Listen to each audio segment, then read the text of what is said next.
નમસ્કાર મિત્રો, સ્વાગત છે તમારું મારી ચેનલ પર એક નવા વિડીયોમાં। મિત્રો, પૂનમના દિવસે માત્ર આ 10 રૂપિયાની વસ્તુનું જો તમે દાન કરી લેશો તો મિત્રો તમારા ઘર પર માં લક્ષ્મીના વિશેષ આશીર્વાદ હંમેશા જ બન્યા રહેશે।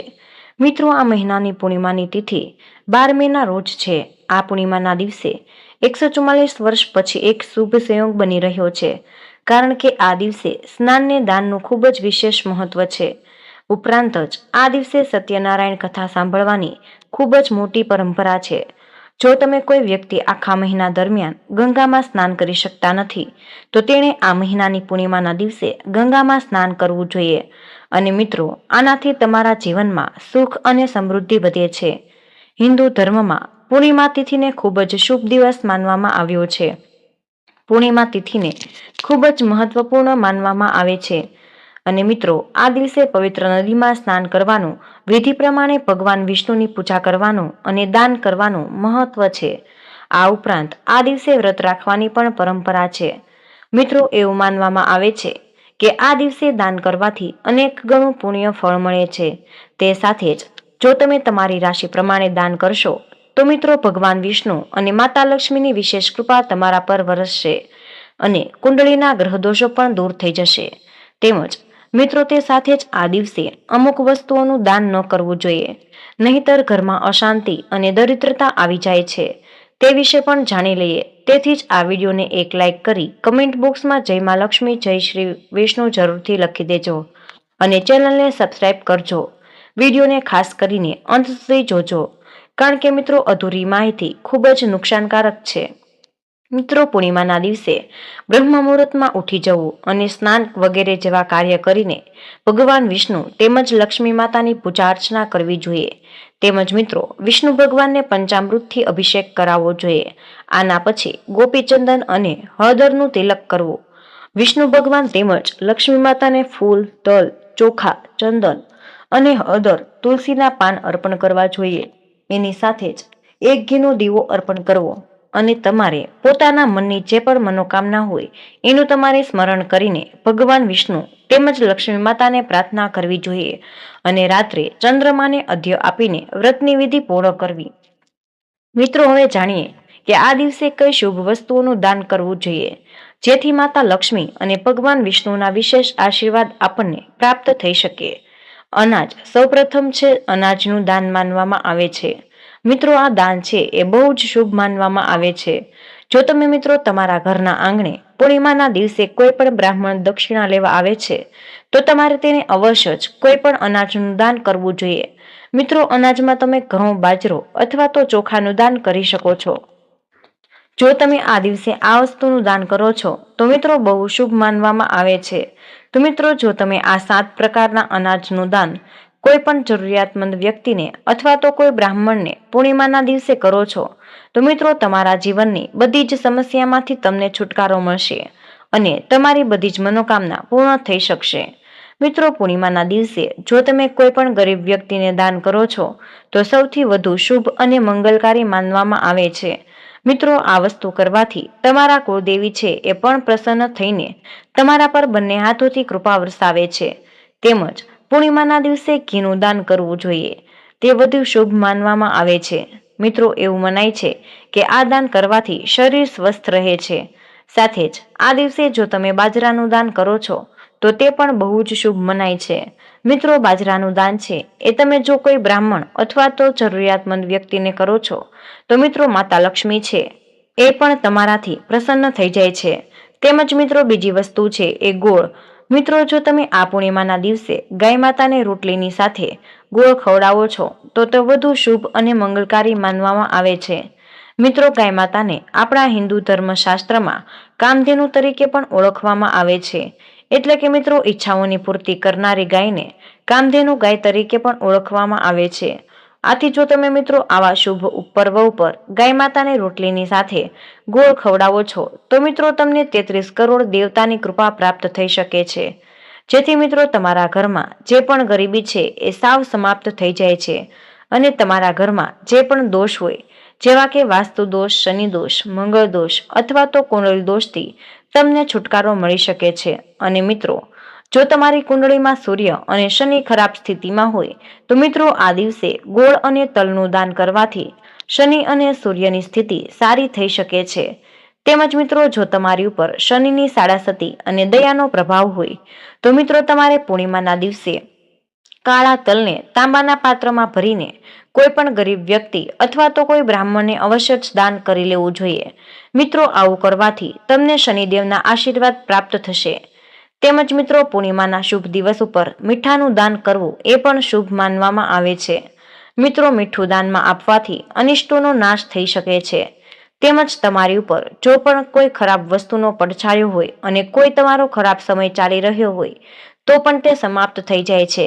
મિત્રો શિવપુરાણ અનુસાર પૂર્ણિમાના દિવસે તમે નવા વસ્ત્રોનું દાન કરો છો તો બહુ જ શુભ મનાય છે. આવું કરવાથી તમારું સ્વાસ્થ્ય પણ જળવાઈ રહે છે. તમારા ઘરમાં કોઈ પણ વ્યક્તિ બહુ બીમાર રહેતું હોય તો મિત્રો તમારે આ દિવસે વસ્ત્રોનું દાન કોઈ જરૂરિયાતમંદ વ્યક્તિને અવશ્ય જ કરવું જોઈએ. તેની સાથે જ મિત્રો પૂર્ણિમા ઉપર કોઈ પણ જરૂરિયાતમંદ વ્યક્તિ એટલે કે ગરીબ વ્યક્તિના ઘરમાં જો તમે ચોખાનું દાન કરો છો તો બહુ જ પુણ્યની પ્રાપ્તિ કરાવે છે. કારણ કે મિત્રો ચોખાનું દાન છે તેને અક્ષયદાન તરીકે ઓળખવામાં આવે છે. આથી તમે આ દિવસે જેટલું પણ દાન કરો છો તો એનું શુભ ફળ તમને પાછું મળે છે. તેમજ મિત્રો તમે પૂર્ણિમાના દિવસે પશુઓને ચારો ખવડાવો છો તો પણ બહુ જ શુભ માનવામાં આવે છે. આથી મિત્રો આ દિવસે ગાય, ભેંસ અથવા તો કોઈ પણ પ્રાણીને જો તમે લીલો ચારો ખવડાવો છો તો તમને બધા જ દેવી દેવતાઓની કૃપા પ્રાપ્ત થાય છે. આનાથી મિત્રો તમારા ઘરમાં સુખ સમૃદ્ધિનો વાસ થઈ શકે છે. તેની સાથે જ પૂર્ણિમાના દિવસે દીપદાનનું પણ શુભ મહત્વ છે. આથી મિત્રો આ દિવસે જો તમે કોઈ મંદિર અથવા તો નદી કિનારે જો તમે દીપદાન કરો છો એટલે કે મિત્રો મંદિરમાં અથવા તો નદી કિનારે તમે દીવો પ્રગટાવો છો તો તમને શુભ ફળની પ્રાપ્તિ થઈ શકે છે. આ ઉપરાંત મિત્રો જો તમે પૂર્ણિમાના દિવસે કોઈ પણ કાળી વસ્તુઓનું દાન કરો છો તો તમારી ઉપર જો શનિ દોષ હોય તો એમાંથી તમને મુક્તિ મળી શકે છે. આથી તમારે આ દિવસે કાળા વસ્ત્રો, મગફળી અને રેવડીનું દાન અવશ્ય જ કરવું જોઈએ. આથી મિત્રો પૂર્ણિમાના દિવસે તમારે ગંગા સ્નાન કરીને પછી ગરીબ વ્યક્તિને રેવડીનું દાન કરવું જોઈએ. તે બહુ જ શુભ મનાય છે. સાથે જ જો મિત્રો તમે પૂર્ણિમાના દિવસે તમે કાળી શેરડીનું દાન કરો છો તો તે સૌથી વધુ શુભ અને મંગલકારી માનવામાં આવે છે. મિત્રો આ દિવસે જે પણ દાન કરવામાં આવે છે તે અક્ષય ફળની પ્રાપ્તિ કરાવી શકે છે. મિત્રો જો કોઈ વ્યક્તિ લાંબા સમયથી કોઈ રોગથી પીડાઈ રહ્યો હોય તો તેણે આ દિવસે ફળોનું દાન કરવું જોઈએ. આ દાન સ્વાસ્થ્ય માટે ફાયદાકારક છે અને આ દાન કરવાથી દેવતાઓના આશીર્વાદ મળે છે. સાથે જ ઘણી પરિણીત સ્ત્રીઓ તેમના પતિ અને બાળકોના લાંબા આયુષ્ય માટે વિવિધ ઉપવાસ કરે છે. તેવી જ રીતે પૂર્ણિમાના દિવસે પરિણીત મહિલાઓએ શૃંગારની વસ્તુઓનું દાન કરવું જોઈએ. આમાં લીલી બંગડી, સાડી, સિંદૂર, બિંદી વગેરેનું દાન કરવું ખૂબ જ શુભ માનવામાં આવે છે. તો મિત્રો હવે જાણીએ કે પૂર્ણિમાના દિવસે રાશિ અનુસાર કઈ વસ્તુઓનું દાન કરવું જોઈએ અને આ દિવસે કઈ વસ્તુઓનું દાન ન કરવું.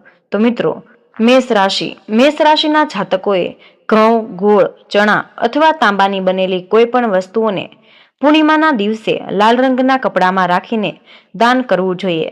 વૃષભ રાશિ પૂર્ણિમાના દિવસે વૃષભ રાશિના લોકોએ ચોખા, તેલ અને ચાંદીનું દાન કરવું જોઈએ.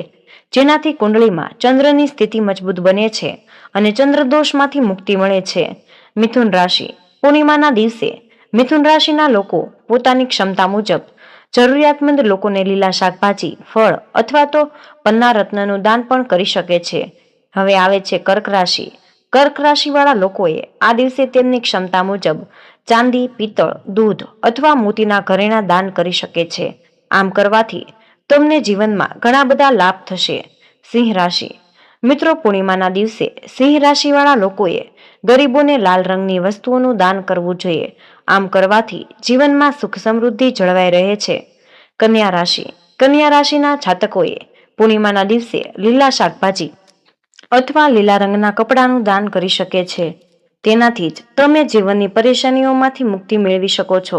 તુલા રાશિ મિત્રો તુલા રાશિના જાતકોએ પૂર્ણિમાના દિવસે વિશેષ અવસર પર વાદળી રંગના વસ્ત્રો, તાંબા અને કાંસાનું દાન કરવું જોઈએ. જેનાથી કુંડળીમાં રહેલા ગ્રહ દોષથી તમે રાહત મેળવી શકો છો. કન્યા રાશિના લોકોએ પૂર્ણિમાના દિવસે લીલા શાકભાજી અથવા લીલા રંગના કપડાનું દાન કરી શકે છે. તેનાથી તમે જીવનની પરેશાનીઓમાંથી મુક્તિ મેળવી શકો છો.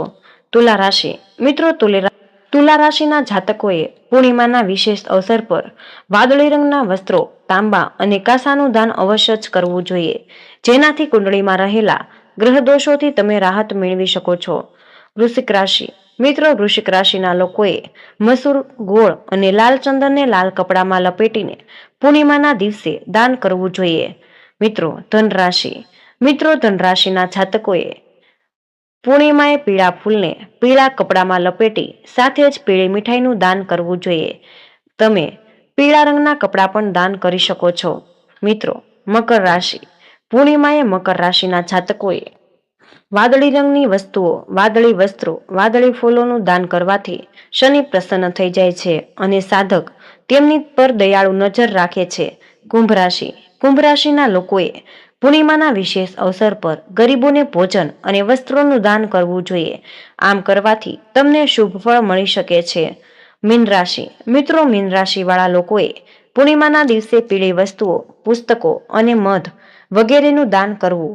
આમ કરવાથી તમે જીવનમાં વિશેષ લાભ મેળવી શકો છો. મિત્રો, હવે જાણીએ કે પૂનમના દિવસે કઈ વસ્તુઓનું દાન ન કરવું જોઈએ. સાથે જ પૂનમના દિવસે કરવામાં આવતા વિશેષ ઉપાય વિશે પણ આપણે જાણી લઈએ.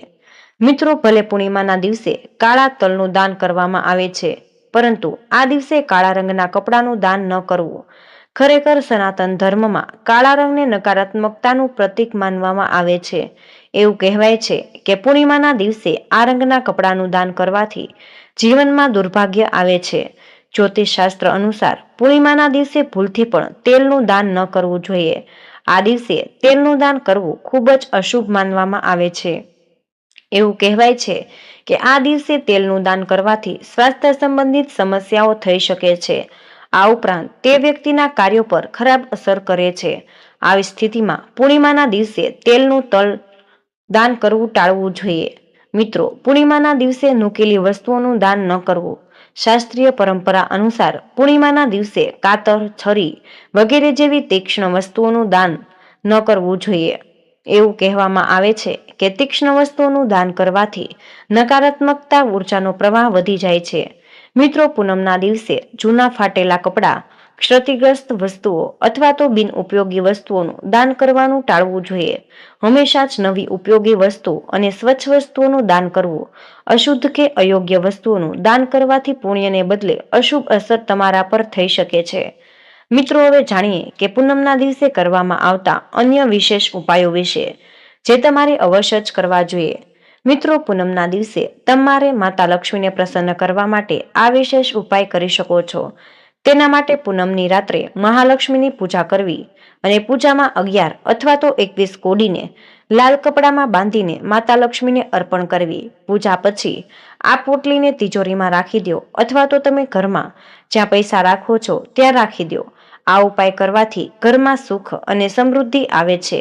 લગ્નની સમસ્યા દૂર કરવા માટે જો કોઈ વ્યક્તિના લગ્નમાં સમસ્યા આવી રહી હોય તો દાંપત્ય જીવનમાં તકલીફો હોય તો પૂનમના દિવસે વડના ઝાડમાં 7 વખત લાલ દોરો બાંધી પ્રદક્ષિણા કરો અને ત્યારબાદ તેમાં દૂધ અર્પણ કરી પછી વડના એક પાંદડાને લઈ ઈચ્છિત વર માટે પ્રાર્થના કરી શકો છો.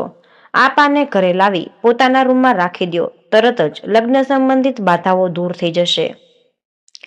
ધન અને ઐશ્વર્યની પ્રાપ્તિ માટે પૂનમના દિવસે તિજોરીમાં પીળા રંગના કપડામાં હળદરનો ગાંઠિયો લપેટી મૂકી દેવો જોઈએ. હળદર કે કેસરનું તિલક કરવું અને તેનાથી ગુરુ મજબૂત થઈ જાય છે. પૂનમના દિવસે ઘરમાં ચંદનવાળી અગરબત્તી કરવી અને આ સાથે જ પીળા વસ્ત્રો પહેરવા.